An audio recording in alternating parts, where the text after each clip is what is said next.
할렐루야. 예배에 나오신 여러분들을 환영하고 축복합니다. 오늘 아침에 나오셨을 때 쌀쌀하셨죠? 몇 주 전만 해도 매미 소리가 그냥 왱왱왱 울고 덥고 습했는데 벌써 가을이 왔습니다.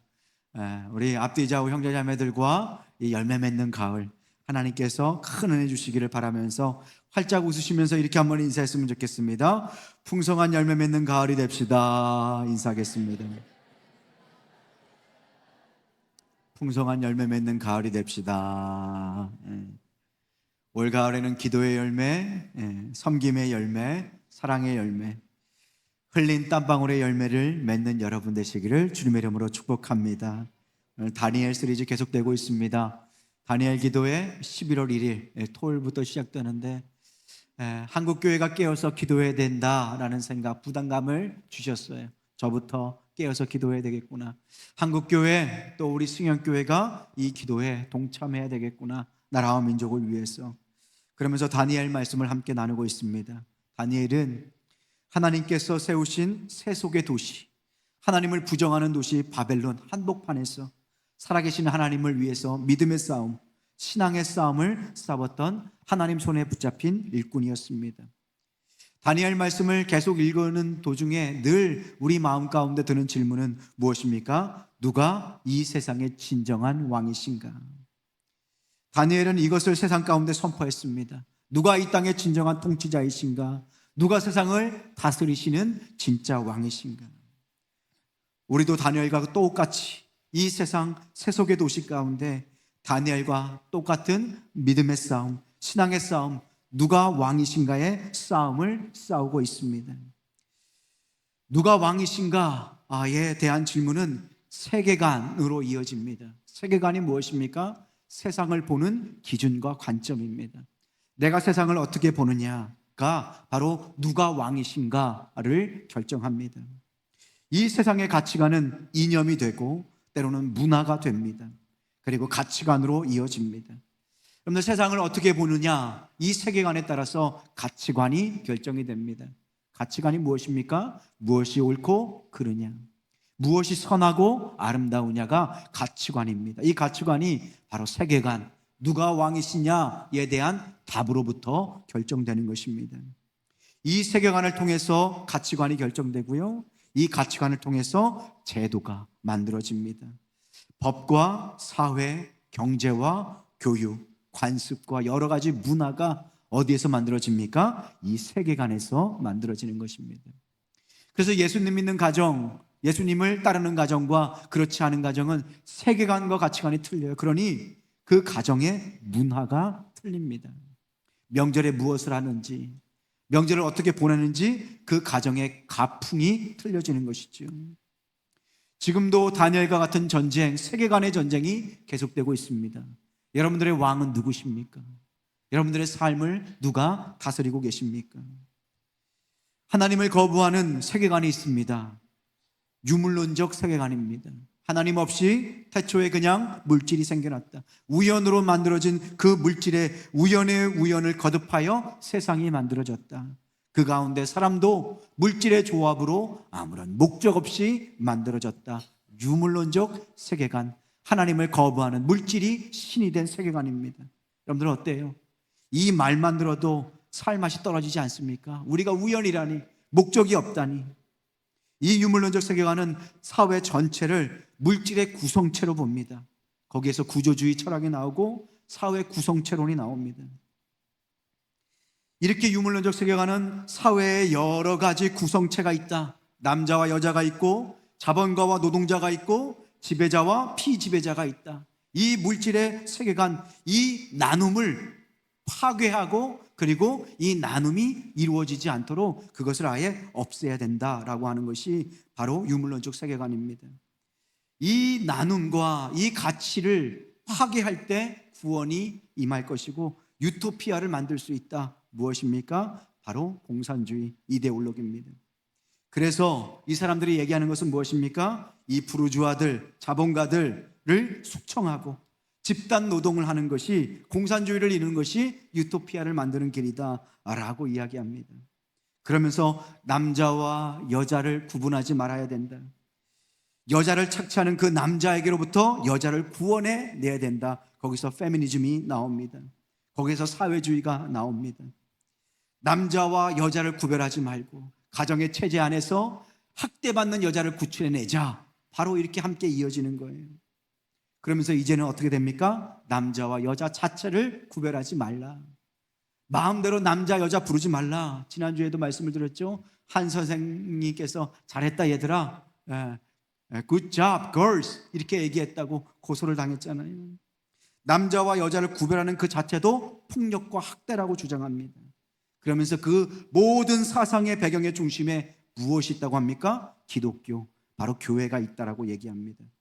가정을 지켜야 된다. 하나님께서 남자와 여자를 만드셨다. 생육하고 번성하여서 가정에게, 자녀들에게 신앙의 유산을 물려주는 복된 가정, 거룩한 가정이 되어야 된다. 기독교 가치관입니다.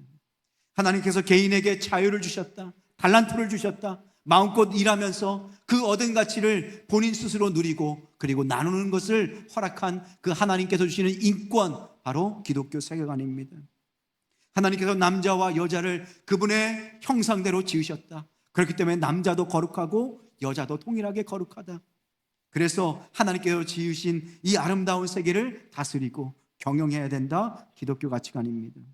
그런데 공산주의, 사회주의 세계관은 이 부르주아 지배 이데올로기를 이끄는 세력이 있는데 바로 그것이 교회라고 하는 거예요. 그래서 모든 공산주의자들이 사회주의가 세워진 곳마다 교회를 박해하는 그러한 공통적인 역사가 벌어지는 이유가 바로 여기에 있습니다. 그러나 우리는 누가 왕이십니까? 물질이 아니라 창조주 하나님께서 우리의 왕이신 줄로 믿습니다. 그분은 우리를 우연한 물질의 조합이 아니라 하나님의 완벽한 계획과 뜻에 따라서 그 창조의 아름다운 계획을 따라서 우리를 당신의 작품으로 만드신 줄로 믿습니다. 그래서 하나님께서는 남자와 여자를 구별하시되 아름답게 만드셨어요. 서로를 돕고 그리고 서로를 돕는 배필로 세워주신 것입니다. 그리고 모든 개인에게 그 어떤 권력도 뺏을 수 없는 자유권, 인격권을 주었습니다. 그래서 종교의 자유를 누릴 수 있게 되는 것이죠. 늘 말씀을 드렸듯이 이 나라 조선 땅에도 하나님께서 많은 선교사를 보내주셨어요. 그리고 말씀을 통하여 교회가 세워졌습니다. 그러면서 하나님을 대적하는 문화, 세계관들이 깨어지고 하나님을 섬기는 나라와 문화가 되었습니다. 세계관이 가치관이 되고 가치관이 그 나라의 법과 제도와 문화를 만든 것이죠. 조선 후기 관상의 차이가 있었어요. 양반과 상놈이 함께 식사를 하지 않고 예배조차 드리지 못하는 그때 기독교 복음이 전파되면서 비록 백정일지라도 하나님께서 장로로 세워주시는 교회가 세워지게 됐습니다. 집집마다 첩들이 있었습니다. 노름을 하고 술을 먹고 노름에서 이르면 자신의 딸을 누군가의 첩으로 보내는 그런 문화가 우리 대한민국 조선 땅에 많았습니다. 그럴 때 여성차별, 고아된 어린 여자아이들을 데려다가 가르치고 공부를 시키고 그래서 의사를 만들고 이화학당을 선교사들이 세웠던 것 아닙니까? 복음의 전파로 기독교 세계관이 전파되고 이 나라의 문화가 바뀌게 된 것입니다. 여러분들, 그래서 우리는 자신 있게 선포해야 합니다. 하나님만이 이 땅의 주인이 되시고 하나님만이 우리의 주인과 왕이 되신다라는 것을 세상의 다니엘처럼 선포해야 될 줄로 믿습니다. 그런데 다니엘의 삶을 보면 우리의 눈으로 볼 때, 세상의 눈으로 볼 때 조금 이해가 안 되는 부분이 있어요. 그것은 무엇이냐면 다니엘이 살았던 그 유대 나라 땅을 누가 와서 파괴했어요? 바벨론이라는 나라가 와서 아주 비참하게 처참하게 파괴했어요. 그리고 다니엘을 끌어갔습니다. BC 605년에 다니엘을 가장 처음 1차 포로로 끌려갔어요. 많은 사람들이 끌려갔어요. 그리고 9년 뒤에 2차 포로가 끌려갑니다. 그리고 19년 뒤에, 다니엘이 끌려간 19년 뒤에 이스라엘 나라가 완전히 망하게 돼요. 그런데 다니엘은요, 그 민족의 원수, 나라의 원수 바벨론에 끌려갔을 뿐만 아니라 거기에서 교육을 받아요. 아주 좋은 교육을 받습니다. 그리고 그 나라가 주는 이름을 받아요. 이름도 바꿔요. 그리고 그 나라가 주는 직책, 그리고 벼슬을 받아요. 높은 자리 관직에 올라가요. 여러분들, 우리는 그렇게 생각할 수 있어요. 아니, 다니엘이 원수인 나라인 그 바벨론에 가서 원수인 나라인 그 바벨론의 신하가 어떻게 그렇게 될 수 있는 것이지? 어떻게 민족을 배반할 수 있는 것이지? 여러분들, 우리도 똑같은 질문을 할 때가 있습니다. 우리가 이 땅을 살면서 세속적인 회사, 세속적인 문화, 세속적인 이 땅에서 우리가 회사를 다니고 예수 믿지 않는 그 사장을 위해서 반기독교적이고 그리고 믿음을 경멸하는 직장 동료들과 함께 어떻게 일해야 하는가? 열심히 일하고 그들을 돕고 예수님 믿지 않는 사장일지라도 그 사회 안에서 그를 존중해야 한다면, 열심히 일해야 된다면 그 이유가 무엇이겠습니까?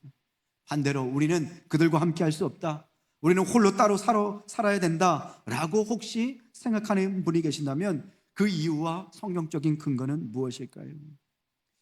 오늘 이 다니엘과 친구들에게 하나님께서는 지혜와 지식을 얻게 하시고 바벨론의 학문에 능통하게 하셨다고 합니다.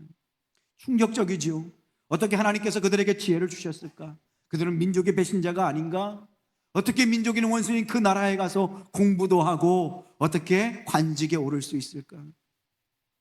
우리나라도 똑같은 아픔이 있습니다.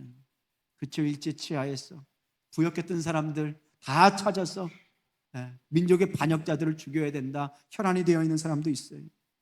오늘 다니엘을 우리가 신앙의 관점으로 다시 한번 살펴보고 이 마지막 때에, 이 세속의 시대에 우리가 어떻게 신앙을 지키며 어떻게 하나님 나라를 세워갈 것인가, 믿지 않는 자들을 향하여 우리가 어떤 스탠스를, 어떤 자세를 취하며 어떻게 하나님의 나라의 복음을 증거하는 자가 되어야 될 것인가. 하나님의 지혜, 그리고 다니엘이 가졌던 그 신앙의 지식을 따라서 우리도 다니엘처럼 이 나라, 이 민족 가운데 하나님의 나라를 세워가는 귀한 주님의 자녀가 되시기를 주님의 이름으로 축복합니다. 다니엘은 어떻게 그럴 수 있을까요? 첫 번째, 다니엘은 역사를 하나님의 통치라는 렌즈로 보았습니다. 역사를 사람이 만들어 가는 것이 아니라, 사람의 혁명이 만들어 가는 것이 아니라 하나님의 통치라는 관점, 렌즈로 봤다는 것이에요. 하나님은 바벨론이 비록 예루살렘을 이겼다고 해서 악이 선을 이긴 것이 아니라는 것을 알았습니다. 하나님께서 우리 민족을 이렇게, 이 민족 바벨론에게 어려움을 당하고 노예로 끌려가게 하신 것은 하나님께서 당신의 사랑하는 자녀들을 먼저 회초리를 드신 것이다, 그리고 바벨론을 세운 것이 다름 아닌 하나님이시다라는 사실을 깨달았습니다. 다니엘은 이 시각으로 세상 역사를 봤어요. 하나님께서 느부갓네살의 손을 꺾지 못해서 이 민족이 고통을 당한 것이 아니라 하나님 뜻 가운데 느부갓네살을 세우고 바빌론을 세웠다. 그래서 그 바벨론을 통하여서 우리를 지금 훈련시키신다, 정금같이 만드신다라는 사실을 깨달았습니다. 우리는 다니엘서를 읽을 때 이 점을 놓쳐서는 안 됩니다. 역사의 주인이 누구신가라는 것입니다. 다니엘은 자신 개인과 국가에 닥친 모든 일들을 하나님의 통치라는 렌즈를 통해서 바라봤습니다. 그래서 하나님의 주권적인 통치 안에 바벨론이 세워졌다라는 사실도 깨달았지요. 그래서 다니엘은 하나님께서 세우신 그 바벨론 나라 안에서 자기가 맡겨진 그 사명이 무엇인지를 기다리고 깨달았던 자입니다. 다니엘은 극단적인 애국주의나 민족주의에 사로잡히지 않았습니다. 바벨론을 향해서 감정적이고 파괴적인 분노에 사로잡히지도 않았습니다. 다니엘은 하나님의 주권을 인정했습니다. 지금 이 순간 하나님께서 바벨론을 사용하신다라는 사실 앞에 무릎 꿇었습니다. 그럼에도 불구하고 다니엘에게는 소망이 있어요. 왜요? 이 역사의 주인은 느부갓네살이 아니라, 그 바벨론이 아니라 누구십니까? 하나님이신 것을 알았어요. 하나님의 때에 바벨론은 심판당할 것이다. 그렇기 때문에 다니엘은 아무것도 보이지 않았지만 그 마음에 믿음과 소망이 있었어요. 그렇게 하나님을 향한 소망이 있을 때 하나님보다 앞서지 않고 하나님 뜻 가운데 겸손하게 하나님께서 맡기신 사명을 감당할 수 있었던 것입니다. 그는 역사의 주인이신 하나님 앞에 겸손했습니다. 그래서 지혜롭게 세속의 땅 바빌론에서도 하나님의 도구로 쓰임 받았던 것입니다. 우리가 회복해야 할 관점이 무엇입니까? 이 세상 역사를 바라보되 하나님의 통치의 관점으로, 하나님의 주권의 관점으로 세상의 역사를 바라보고 주님 앞에 엎드릴 수 있는 여러분 되시길 소망합니다. 두 번째, 다니엘이 어떻게 그럴 수 있었는가?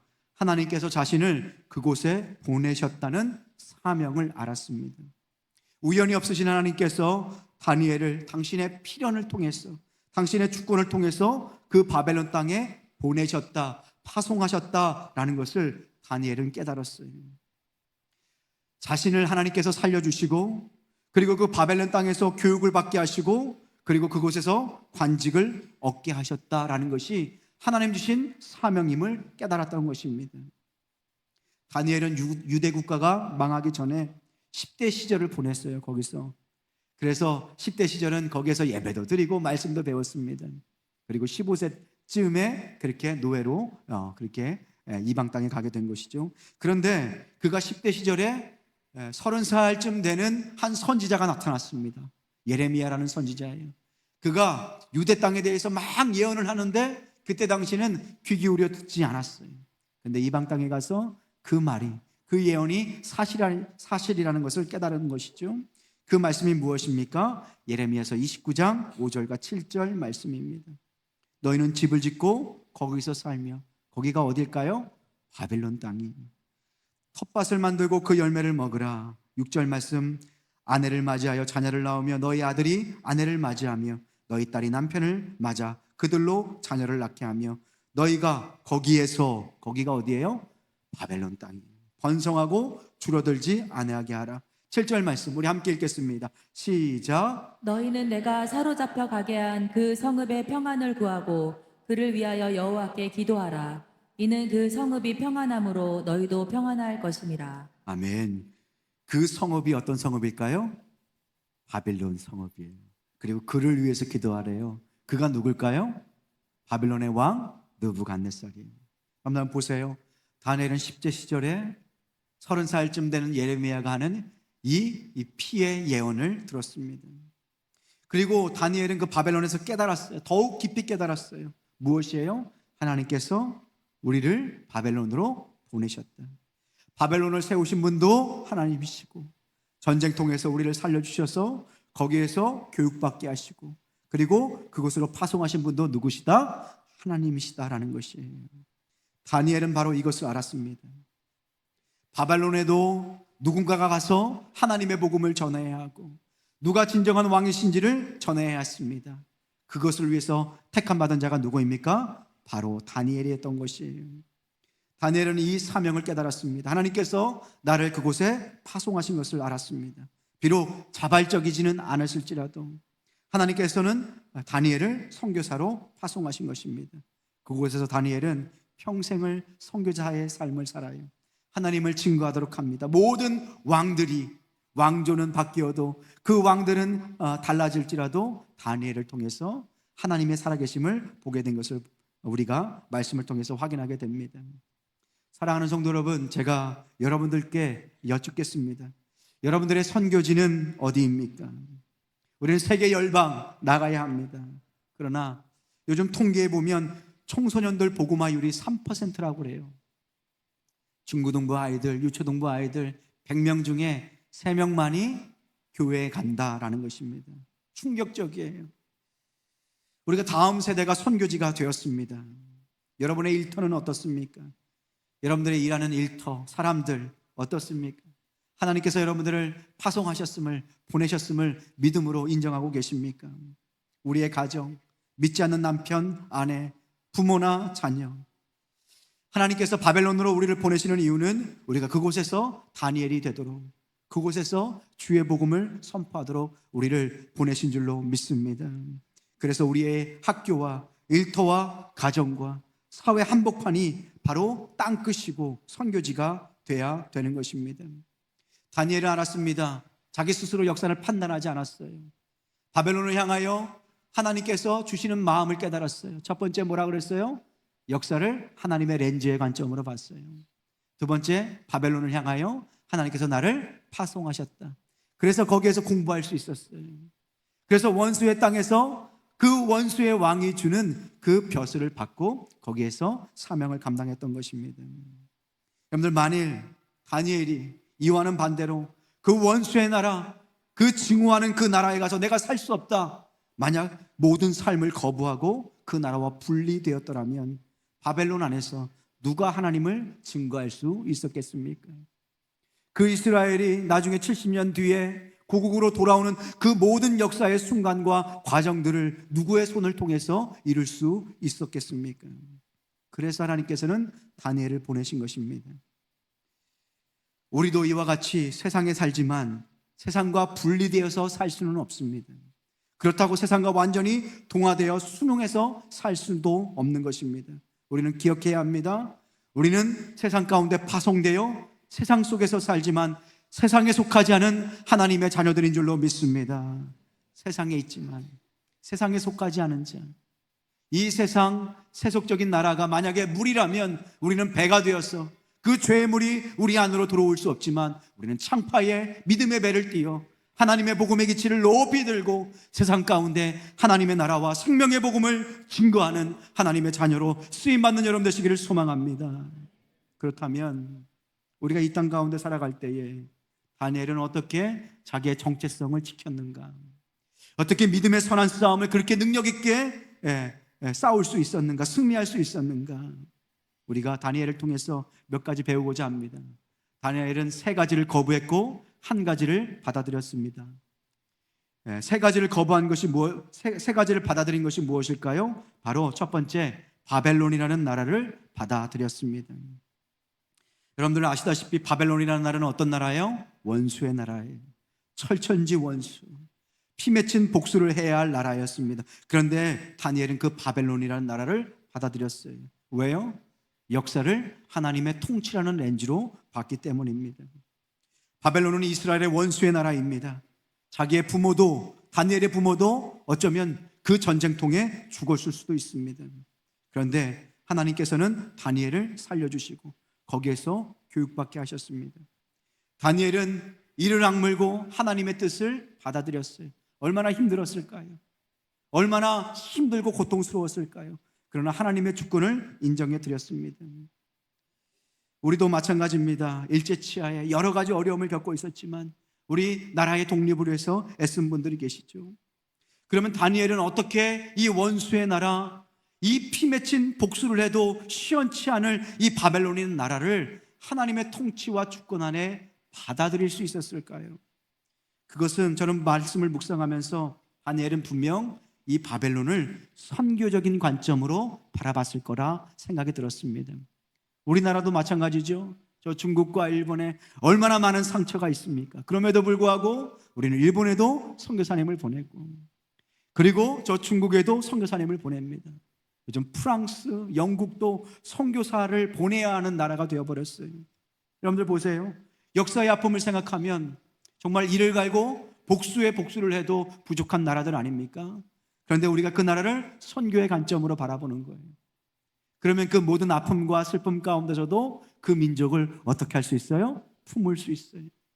복음의 빚진 자 되어 저 나라도 하나님 앞에 우리나라처럼 그렇게 아름다운 교회가 세워졌다면 얼마나 좋을까. 그 나라를 선교적인 관점으로 품을 수 있게 되는 것입니다. 하나님께서 다니엘에게 이러한 지혜를 주셨어요. 여러분들, 우리 주변의 나라들을 복음으로 품을 수 있는 여러분 되시길 소망합니다. 중국도 품으셔야 되고, 특별히 어제 뉴스를 보니까 중국에서 지하교회 목사님들 30명을 체포해 갔다고 합니다. 중국은 종교의 자유가 없습니다. 우리가 위해서 기도해야 될 줄로 압니다. 북녘 땅을 위해서 우리는 금요일마다 새벽마다 부르짖고 기도하고 있습니다. 아무도 관심 갖지 않는 그 땅, 우리가 늘 깨어서 기도해야 될 줄로 믿습니다. 무엇보다 오늘 이 시간 여러분들 조국 대한민국을 사랑으로 품으셨으면 좋겠습니다. 조국 대한민국이 완벽하지 않더라도, 건국 당시에 여러 가지 부족함이 혹 보일지라도 지금 이 순간 우리의 관점으로 판단하지 않고 그 당시 참혹했던 역사의 배경을 생각하면서 이 나라 조국 대한민국 하나님께서 세웠었음을, 그리고 이 나라 대한민국을 주님의 마음 선교적인 관점으로 품을 수 있는 여러분 되시길 소망합니다. 부족하고 연약하지만 그럼에도 불구하고 하나님께서 이 대한민국을 세우셔서 자유민주주의를 지금까지 꽃 피우게 하셨고, 상권 분립을 지켜내게 하셨고, 경제 성장을 이루게 하셨습니다. 하나님께서 세우신 나라라고 우리가 믿음으로 받게 됩니다. 우리나라의 첫 번째 국회의원이 모였을 때 1948년 5월 31일입니다. 재헌국회, 헌법을 만드는 국회였죠.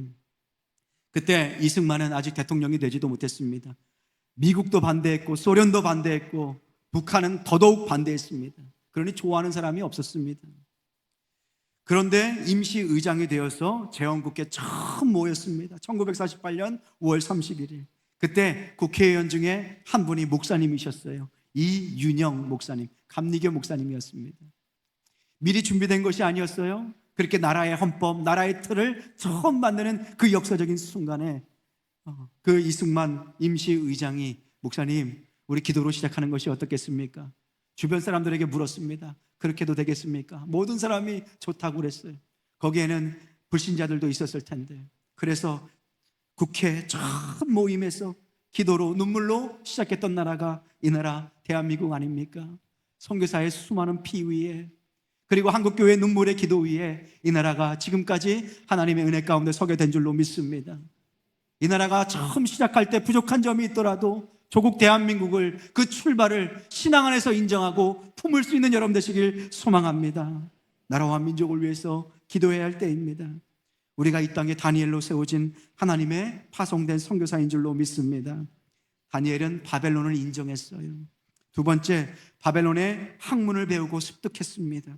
다니엘서 1장 4절 말씀입니다. 우리 함께 한번 읽어보겠습니다. 시작. 곧 흠이 없고 용모가 아름다우며 모든 지혜를 통찰하며 지식에 통달하며 학문에 익숙하여 왕궁에 설 만한 소년을 데려오게 하였고 그들에게 갈대아 사람의 학문과 언어를 가르치게 하였고. 다니엘은 바벨론의 학문을 배우고 습득했어요. 그 당시 바벨론의 학문은 세계에서 가장 뛰어난 학문이었습니다. 가장 강대국이었고요. 그 나라의 건축술, 그 나라의 군사술, 그리고 그 나라의 모든 과학이 최첨단에 서 있었습니다. 메소포타미아 문명 알죠? 다 4대 문명 아닙니까? 거기에서 출발된 문명이 바로 이 바벨론이에요. 거기에는 천문학도, 그리고 여러 가지 법률 지식도, 그리고 가장 훌륭한 지식인들이 모여 있었습니다. 거기에서 다니엘은 하나님의 뜻 가운데 모든 학문을 배우고 습득했어요. 때론 우리 그리스도인들은 교만할 때가 있습니다. 하나님 말씀이면 다다, 하나님의 말씀만 알면 된다. 물론 맞습니다. 그 원리는 맞아요. 그런데 우리가 세상 가운데 겸손하게 세상 앞에서도 배워야 합니다. 다니엘은 그것을 알았습니다. 내가 비록 세상 가운데 가장 뛰어난 성경의 말씀, 하나님의 말씀을 갖고 있는 민족일지라도 하나님께서 그 나라의 문화와 법과 질서와 과학을 배우게 하셨다. 그래서 그것을 다 배우고 난 뒤에 그 안에 숨겨져 있는 그 우상의 쓴뿌리들을 내가 뽑아내고 그 나라의 문화를 내가 바꿔야 하겠다라고 생각했던 것이에요. 여러분들, 사랑하면 배우게 됩니다. 그리고 배우게 되면 그것을 잘 알게 되고요. 그리고 그것을 잘 알면 지혜롭게 섬길 수 있게 됩니다. 다니엘은 이러한 위대한 영향력을 갖고 있었습니다. 열심히 공부할 때 하나님께서 지혜를 주셨습니다. 명철을 주셨어요. 그래서 다니엘의 영향력이 얼마나 뛰어났냐? 그 나라의 왕조가 3개나 바뀌어요. 3번이나 바뀌어요. 바벨론, 메데, 바사, 그리고 페르시아 제국으로 바뀝니다. 나라가 바뀌어도, 왕조가 바뀌어도 누구는 그대로 있어요? 다니엘은 그대로 있어요. 왜 그랬을까요? 모든 왕들이 그 다니엘의 지혜, 그 다니엘의 훌륭한 인격을 봤기 때문입니다. 나라가 바뀌고 왕이 바뀌어도 다니엘은 그때 그 당시 열심히 배우고 공부했던 것 위에 하나님의 지혜를 세웠습니다. 그래서 누구도 따라갈 수 없는 그 하나님의 아름다운 지혜로 충만한 학자요, 그리고 정치인이 된 것입니다. 사랑하는 성도 여러분, 우리 자녀들도, 우리도 많이 배우고 주님 앞에서 깨닫고 훈련받아야 합니다. 500년 뒤에 예수님이 태어날 때, 예수님이 오실 즈음에 하늘의 별을 보고선 그 이스라엘에 누가 와요? 예루살렘에 동방 박사가 와요. 여기서 박사라고 해서 박사학위에 받은 박사가 아니라는 거 다 아시죠? 누구예요? 천문학자들이에요. 500년 뒤에 동방 박사. 여기서 동방이 어느 나라를 의미할까요? 페르시아를 의미해요. 다니엘이 총리로 있었던 그 페르시아. 다니엘이 모든 학문을 그렇게 지도했던 그 페르시아예요. 어쩌면 그 다니엘은 하나님의 말씀으로 천문학을 공부하면서 그 당시 그 주변에 있는 사람들에게 아마 성경의 지혜와 진리를 그렇게 가르칠 수도 있습니다. 다니엘서 후반부에 우리가 보게 될 텐데 거기는 누구에 대한 예언이 있어요? 예수님에 대한, 역사의 종말에 대한 예언이 있어요. 여러분들 보세요. 다니엘은 열심히 배우고 공부했습니다. 교만하지 않았어요. 건강한 그리스도인은 하나님의 지혜뿐만 아니라 세상의 지혜, 회사의 매뉴얼도 봐야 되고요, 세상의 흐름과 역사와 인물들에 대해서도 선입견을 갖지 않고 죄악시하지 않고 무시하는 것이 아니라 잘 배우고 익혀야 합니다. 우리 모두도 하나님의 지혜를 붙들고 세상 앞에서 배울 수 있는 여러분 되시길 소망합니다. 다니엘은 세상의 학문을 배우고 습득했어요. 그 세상 가운데 심겨진 하나님의 지혜를 발견하고 그 세상의 학문을 발전시켰던 것을 보게 돼요. 세 번째, 다니엘은 무엇을 받아들였을까요? 새로운 이름을 받아들였습니다. 다니엘과 친구들의 이름은 하나님께서 지어주신 이름이었어요. 하나님의 이름이 들어간 이름이었어요. 하나냐, 아사랴, 거기엔 다 야훼의 이름이 들어가 있었습니다. 다니엘의 뜻은 뭐예요? 하나님은 나의 심판자시다. 미사엘은 뭐예요? 하나님은 나의 은혜가 되신다. 다 하나님의 이름이 들어갔어요. 그런데 이 이름이 어떻게 해요? 바뀌게 돼요. 사드락과 메삭과 아벳느고. 다니엘은 이 이름 때문에 싸우지 않았어요. 우리 그리스도인들이 좀 지혜로워야 될 것 같아요. 싸워야 할 때 싸우고 물러서야 할 때 물러서는 지혜가 있어야 합니다. 우리가 살면서 다 우리가 생각하는 신앙의 틀대로 이루어지지 않아요. 우리가 다니는 회사의 사장도 불신자일 수도 있어요. 그 문화, 그 경영에는 하나님이 싫어하는 것들도 있을 수 있습니다. 그 회사 사람들이 잠깐 쉬러 나가가지고 다들 뭐예요? 연기를 많이 피우잖아요. 제가 강남에 신방을 갔는데 연기가 얼마나 많이 나는지 사람들이 건물 사이사이에 다 나와가지고 막 태우고 있더라고요. 그렇게 회사 사람들이 모여가지고 담배 한 대씩 막 피우고 있을 때 이 사단의 자식들아 그러면서 담배를 다 빼가지고 발로 밟고 막 그렇게 해야 합니까? 아니요. 싸우지 않을 때는 싸우지 않는 것이 지혜죠. 다니엘에게 이름을 지어줬습니다. 이것은 무슨 의미일까요? 일본 사람들이 한국에 기화해가지고 병무청에서 일을 해요. 그런데 그 이름이 야마모토라든지 도요토미 히데요시라고 하면 병무청에서 잘 섬길 수 있을까요? 그래서 이름을 바꾼 거죠. 그 문화에 적응한 것입니다. 그러나 다니엘은 이것을 받아들였다고 해서 신앙을 타협한 게 아니에요. 다니엘은 사자굴에도 들어갔습니다. 풀무불에도 들어갔어요. 다니엘이 왜 이름을 인정했습니까? 여러분들, 우리도 세상에서 여러 가지 다른 이름이 있습니다. 어떤 분은 세상에서 사장님으로 불리울 것입니다. 어떤 분은 세상에서 선생님으로 불리울 것입니다. 어떤 분은 또 회사의 경영인으로, 그리고 정치인으로 여러 가지 여러분들의 타이틀이 있을 것입니다. 세상 사람들은 여러분들을 그렇게 부를지라도 여러분들에게는 하나님께 받은 이름을 기억해야 합니다. 여러분들이 하나님께 받은 이름이 무엇입니까? 나는 하나님의 구원받은 하나님의 자녀예요. 나는 순결한 하나님의 신부야. 나는 하나님의 아들과 딸이야 라는 정체성 말입니다. 하나님께서 주시는 이 이름의 정체성을 붙들고 그 어떤 사회가 우리에게 주는 이름일지라도 그 위에 하나님이 주신 그 영광의 깃발을 꽂을 수 있는 여러분 되시길 소망합니다. 다니엘은 세상 사람들이 여러 가지 이름으로 불리울지라도 하나님 앞에 기도하면서 아마 자신의 이름을 선포했을 거예요. 다니엘은 하루에 3번씩 예루살렘을 향한 창문을 열어놓고 거기에서 기도했습니다. 사자굴에 들어갈 수 있는 위협 가운데 있을지라도 목숨을 걸고 그 앞에서 기도했어요. 하루에 3번. 어떤 이름으로 주님 앞에 나아갔을까요? 하나님은 나의 심판자가 되십니다. 다니엘 이름으로 나아갔을 것입니다. 여러분들의 이름을 자주 부르십시오. 하나님께서 여러분들에게 주신 그 자녀의 이름, 구원받은 하나님의 그 사랑의 이름을 소리 높여 부르며 그 이름을 가지고 세상 가운데 나아갈 수 있는 여러분 되시길 소망합니다. 사도행전 9장 15절 말씀에 보면 주께서 이르시되 가라, 이 사람은 내 이름을 이방인과 임금들과 이스라엘 자손들에게 전하기 위하여 택한 나의 무엇이라고 말씀하세요? 이것이 우리의 이름입니다. 하나님의 자녀, 하나님이 파송하신 하나님의 사람. 여러분들은 하나님의 사람인 줄로 믿습니다. 세상의 이름이 아니라 하나님의 이름으로 승리하는 여러분들 되십시오. 마지막 네 번째입니다.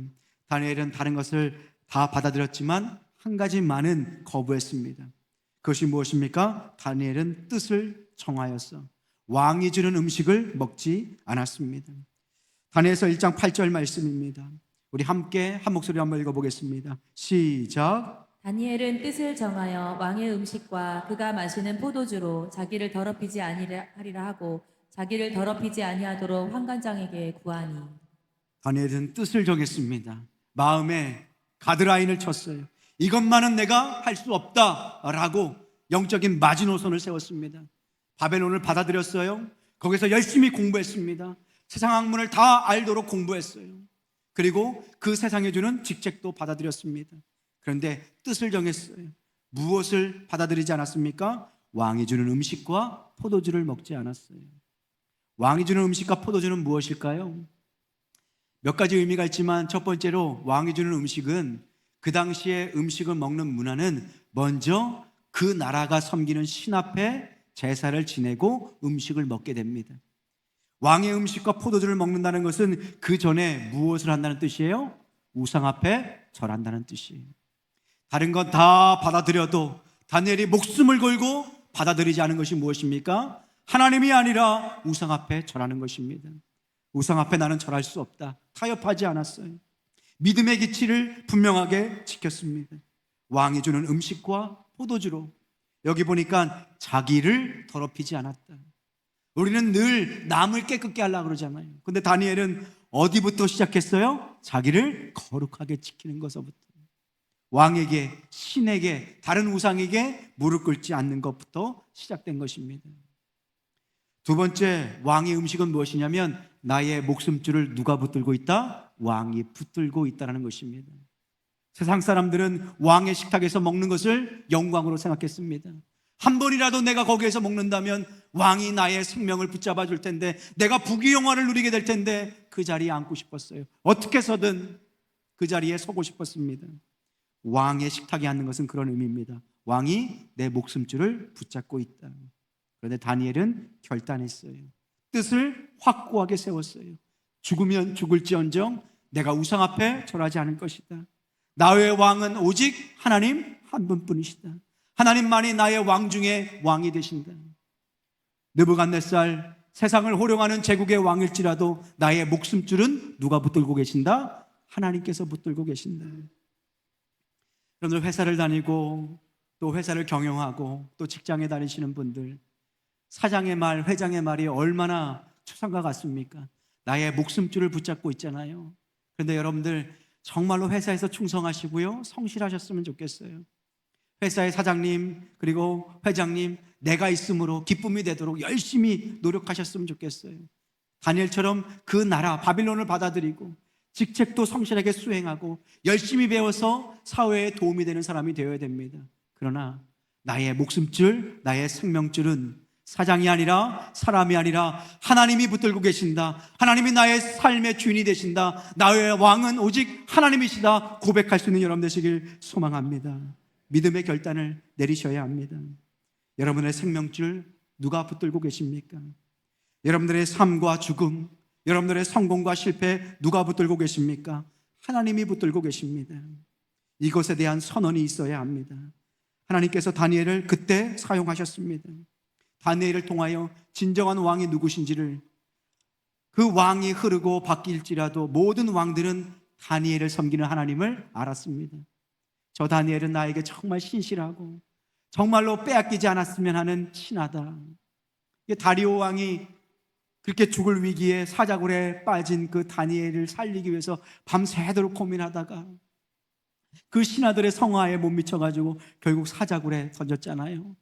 그래서 그 신하가 죽을까, 그 다리오 왕이 60이 되는 왕이, 그래서 막 근심 걱정하다가 새벽에 막 뛰어갑니다. 다니엘아, 다니엘아. 그런데 다니엘에게 뭐라고 그래요? 왕이여 만세수를 하옵소서. 다니엘아, 그 다리오 왕이 다니엘아, 다니엘아, 너를 사랑하고 너를 네가 섬겼던 그 하나님이 참으로 너를 지금까지 살려주셨더냐 라고 고백하는 것 아닙니까? 다니엘의 이 신앙의 결기를 통하여 바빌론 가운데 하나님의 아름다운 이름이 선포된 것을 보게 됩니다. 사랑하는 성도 여러분, 뜻을 정할 수 있기를 소망합니다. 하나님은 뜻을 정한 사람을 통해서 역사하시고 일하십니다. 때로는 우리가 길이 보이지 않을 때가 있습니다. 하나님, 어느 길로 가야 합니까? 무엇을 향해서 가야 합니까? 길이 보이지 않습니다. 왜 그럴까요? 뜻을 정하지 않으셨기 때문입니다. 그런데 뜻은 언제 생겨납니까? 우리가 하나님께 우리의 신앙과 삶을 완전히 드릴 때, 그렇게 뜻이 있는 곳에, 뜻이 세워진 곳에 하나님께서 길을 여시는 줄로 믿습니다. 우리의 길은 무엇입니까? 바로 예수님의 길입니다. 예수님이 그때 보이기 시작하는 거예요.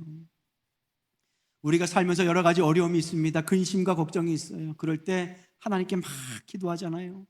그럴 때 하나님만을 꼭 붙들 때에 그동안 어렵고 힘들었던 여러 가지 문제들이 갑자기 확 사라지면서 갑자기 확실한 믿음의 길이 보이는 것을 우리가 경험하지 않습니까? 내가 왜 그거 가지고 그렇게 고민했지? 내가 왜 그거 가지고 그렇게 힘들게 살았지? 길이 이렇게 분명한데 누구에게 보여주시는 은혜입니까? 뜻을 정한 자, 하나님을 향하여 뜻을 세운 자. 여러분들 모두가 이 아름다운 뜻을 세워나갈 수 있기를 주님의 이름으로 축복합니다. 제가 김아중 장로님의 책 2권을 최근에 몇 번 봤는데, 이제 이 김아중 장로님이 중국 선교에 대해서 꿈이 있었어요. 그 당시에 중국이랑 수교도 하지 않았거든요. 그런데 언젠간 내가 이 중국의 대사로 가야 되겠다. 그리고 교회를 세워야 되겠다. 복음을 전해야 되겠다. 꿈이 있었어요. 그런데 수교도 하지 않는데 그 꿈이 이루어질까요? 하지만 하나님께 뜻을 세웠어요. 뜻을 세우고 그때를 기다렸어요. 기도하는 사람이니까 많은 사람들에게 인정을 받았죠. 그래서 이분은 대통령이 하나님을 믿든 안 믿든 늘 새벽마다 기도하셨다고 그래요. 그러니까 여러 사람들에게 다니엘처럼 사랑을 받았는데, 그렇게 사랑을 받다 보니까 그때 외무부 장관이 김아중 이렇게 오라 그래가지고 미국에 참사관 자리가 있는데 꼭 거기로 가. 이 미국의 참사관 자리는 출세를 하기 위해서 꼭 거쳐야 되는 아주 그냥 좋은 요직이에요. 누구나 가고 싶어가지고 막 그렇게 안달이 나 있는 자리인데, 김아중 장로님은 기도하다가 그 길로 가지 않습니다. 하나님께서 중국의 문을, 선교의 문을 언제 여실지 모르는데 내가 미국 가 있을 수 없다. 그래서 중국, 동남아 아니면 일본이라도 보내달라고 그랬어요. 사람들이 참 어리석다. 너는 출세하기 글렀다. 대사 자리에 가면 손에 장을 진다. 그렇게 융통성 없는 네가 어떻게 그렇게 대사가 되냐, 막 그렇게 얘기했다고 그래요. 그래서 일본에 갔습니다. 일본에 가가지고 또 중국도 공부하고 중국어도 공부하고, 이분이 서울대학교 중문학과를 졸업했잖아요. 그래서 열심히 중국어도 외우고 중국을 사랑했어요. 다니엘처럼 품은 거예요. 그래서 일본에 어떤 일이 있었냐면 각국의 그 대사들을, 그리고 대사관에서 일하는 직원들을 모아다가 삿포로에서 이렇게 뭔가 이렇게 파티를 했나 봐요. 그때 우연히 이제 차를 타고 가는데 중국 대사관 직원들이 있었던 거예요. 이제 거기서 누군가랑 이렇게 얘기를 하는데 맨 처음에 이제 일본어로 얘기하다가 본인이 이제 중국어를 공부를 했잖아요. 열심히 공부했잖아요. 선교하려고. 그래서 중국어로 이제 대화를 시작한 거죠. 옆에 있는 사람이 놀라면서 중국에 있는 여러 가지 문화 막 이런 걸 막 얘기하니까 너무 마음에 든 거예요. 너무 금방 친구가 된 거예요. 그 당시에 그 둘 다 낮은 자리에 있었죠. 그런데 이렇게 우연히 만난 사람이 나중에 중국의 외교 부장이 됩니다. 그래서 이 김아중 장로님이 하는 얘기가 무엇이냐면, 내가 하나님께 뜻을 세웠고 그 뜻을 이루기 위해서 하나님께 엎드리고, 때로는 망하는 길일지라도 그 뜻을 세워서 꺾지 않고 하나님 앞에서 순종했더니 그 일본에서 중국을 움직이는 외교 부장을 만나고, 그리고 이분이 결국은 중국의 대사가 됩니다. 맨 처음엔 낮은 계급으로 갔는데 자꾸 높은 사람이 부르는 거예요. 그 사람이 누구예요? 일본에서 만난 탕자 시안이라는 사람이에요. 그 사람이 외교부장, 아주 이름을 떨쳤던 권력가인데 그 사람을 통해서 한국 교회가 잘 세워지고 한국에 있는 목사님들의 비자 문제가 잘 해결됐다라는 것을 우리가 간증으로 보게 됩니다. 사랑하는 성도 여러분, 하나님을 향하여 뜻을 세운 자들을 통하여서 하나님은 지금도 일하시는 줄로 믿습니다. 하나님은 나라와 민족을 위해서 파송할 다니엘을 찾고 계십니다. 세계 열방뿐만 아니라 우리가 살고 있는 이 나라, 그리고 우리 가정, 삶의 터가 바로 선교지입니다. 하나님이 세우신 나라와 가정, 그리고 여러분들의 삶을 품 안에 품으십시오. 그리고 사랑하십시오. 선교사로 그곳에 나아가십시오. 그리고 여러분들이 처한 그곳에서 하나님의 나라가 세워질 수 있도록 다니엘처럼 굽히지 않는 뜻을 세울 수 있는, 그래서 하나님의 놀라운 역사가 여러분들을 통해서 나타나는 은혜가 있기를 주님의 이름으로 축복합니다. 오늘 시간 짧게 한번 기도했으면 좋겠습니다. 하나님, 제가 다니엘처럼 뜻을 세우길 원합니다. 여러분들이 세워야 할 뜻은 무엇입니까? 타협하지 않아야 할, 그어야 할 믿음의 선은 무엇입니까? 하나님, 오늘 시간 깨닫게 하여 주옵소서. 다니엘처럼 나를 보내실 때에 그곳에서 하나님의 사람으로 쓰임받게 하여 주옵소서. 오늘 시간 뜻을 세우길 원합니다. 함께 기도하겠습니다. 하나님, 오늘도 다니엘처럼 우리를 불러주시니 감사합니다.